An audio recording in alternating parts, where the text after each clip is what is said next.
اس لیے میرے پیاروں ہاتھ جوڑ کر بھیک مانگتا ہوں آپ سے کہ روزہ صندوق میں پہنچانا ہے نا، تو آج سے پورا مجمع طے کر لو، 3 کام طے کر لو، نہیں کریں گے غیبت نہیں، نمبر 2 جھوٹ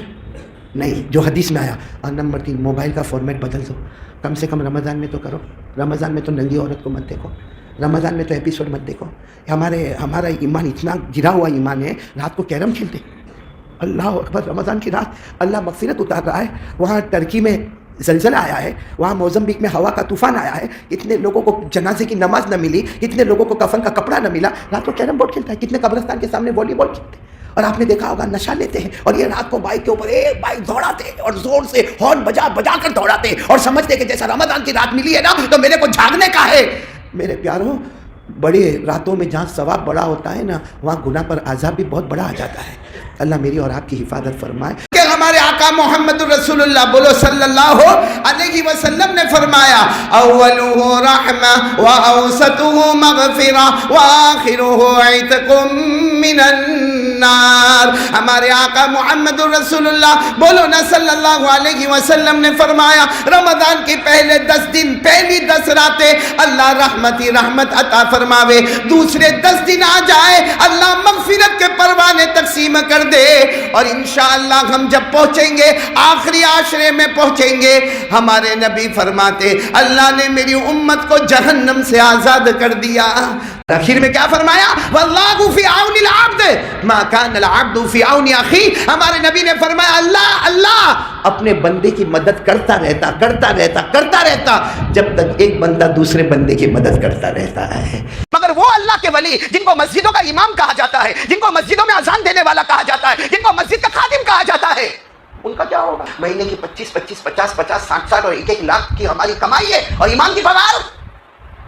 12,000 8,000، اتنے ٹیوشن کے، اتنے مسجد میں نماز پڑھانے کے، اور پھر تمہارا لائٹ بل آئے گا تو اتنا کٹے گا، گیس بل آئے گا تو اتنا کٹے گا۔ کیوں؟ تم گزر بسر کر سکتے ہو اتنے پیسے میں؟ وہ بھی انسان ہے، اس کے ساتھ بھی پیٹ لگا ہوا ہے، بلکہ وہ انسان ہے جس کے سینے میں قرآن ہے، وہ انسان ہے جس کے سینے میں حدیث ہے، اس کے سینے کے اندر تفسیر ہے، اس کے سینے کے اندر قرآن پاک کی دولت ہے، اس کے چہرے پر داڑھی ہے۔ اگر آپ اس کو 1000 کیا، اگر آپ اس کو 20-50 ہزار دو گے، وہ کوئی زنا کے اڈے پہ نہیں جانے والا، وہ کوئی شراب نہیں پینے والا، وہ کوئی اپنی داڑھی نہیں کاٹنے والا، وہ کوئی شریعت کے خلاف کام نہیں کرنے والا۔ ہم ہزاروں گناہ کریں اور پھر بھی ہم اوپر بن کے رہے۔ یہ اللہ سے محبت ہے، یہ اللہ کے گھر سے محبت ہے، یہ اللہ والوں سے ہماری محبت ہے۔ میرے دل کو ٹٹولے، کس سے میں بات نہیں کر رہا ہوں، کس کی جلن میرے دل میں ہے، اور آتی ہے جلن، آتی ہے دل میں، آتی بھائی انسان ہے، جلن آتی ہے تو کیا کرنا چاہیے؟ اس کے بارے میں شیخ عبد القادر جیلانی رحمت اللہ علیہ اللہ کے ولی نے کیا پیاری بات کہی۔ اگر تجھے معلوم ہے کہ تو فلاں آدمی سے جلتا ہے کیونکہ اس کے پاس گاڑی بھی ہے، اس کے پاس بنگلہ بھی ہے، اس کے پاس بہت کچھ ہے، ارے تو بھی اللہ سے مانگ لے، اللہ تیرے کو بھی دے، لیکن پھر بھی جلن نہیں جاتی ہے۔ شیخ پیران پیر عبد القادر جیلانی رحمت اللہ علیہ فرماتے روزانہ 3 مرتبہ قل اللہ احد پڑھ اور کہہ دے اللہ میں نے ثواب اس کو پہنچا دیا، دیکھنا کچھ دنوں میں جلن نکل جائے گی اور محبت پیدا ہو جائے گی۔ آج جمعہ کا دن ہے، ہمارے آقا صلی اللہ علیہ وسلم نے فرمایا جمعہ کے دن جو غسل کرے، ماشاءاللہ سب نے غسل کیا، بولو ہاں، بولو نا ہاں، جمعہ کے دن کوئی غسل کرے اور جلدی جلدی مسجد میں آ جائے، بولو جلدی جلدی مسجد میں،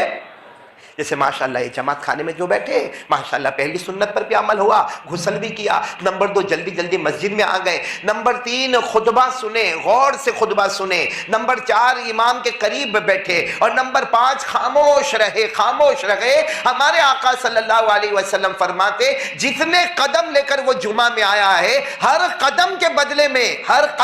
ایک قدم کے بدلے میں 1 سال روزے کا ثواب اور 1 سال تہجد کا ثواب اس کے نام عمل میں لکھ دیا جاتا ہے۔ اللہ کہتے میری نظر میں جیسا کوئی بندہ یا بندی کلمہ پڑھے، اللہ فرماتے میں ایک درخت لگاتا ہوں۔ بولا اللہ کیا فرماتے؟ میں ایک نیکی کا ثواب کا درخت لگا، اور اتنا بڑا درخت لگاتا، اللہ فرماتے ایک کلمے پر میں اتنا بڑا درخت لگاتا ہوں جس کی جڑیں زمین پر ہوتی ہے اور اس کی شاخیں آسمانوں پر ہوتی ہے۔ اللہ تبارک و تعالیٰ فرماتے میرے بندے تو نے کلمہ پڑھ لیا، ارے میری بندی تو نے کلمہ پڑھ لیا، پڑھنے والے نے پڑھا، سننے والے نے سنا، اللہ فرماتے میں نے کیا معاملہ کیا؟ کشجرۃ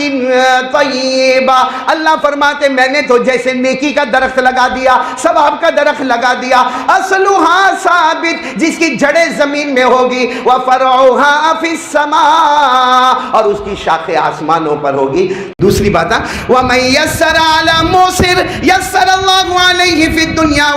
الآخرہ. ہمارے نبی فرماتے کوئی تنگ دست ہے, کسی کے پاس پیسہ نہیں, کسی کے پاس کھانا نہیں, پینا نہیں, کپڑے نہیں, اگر ایک جا کر اسے کھلا دے گا یا پلا دے گا یا اسے کپڑا پہنا دے گا, ہمارے نبی فرماتے,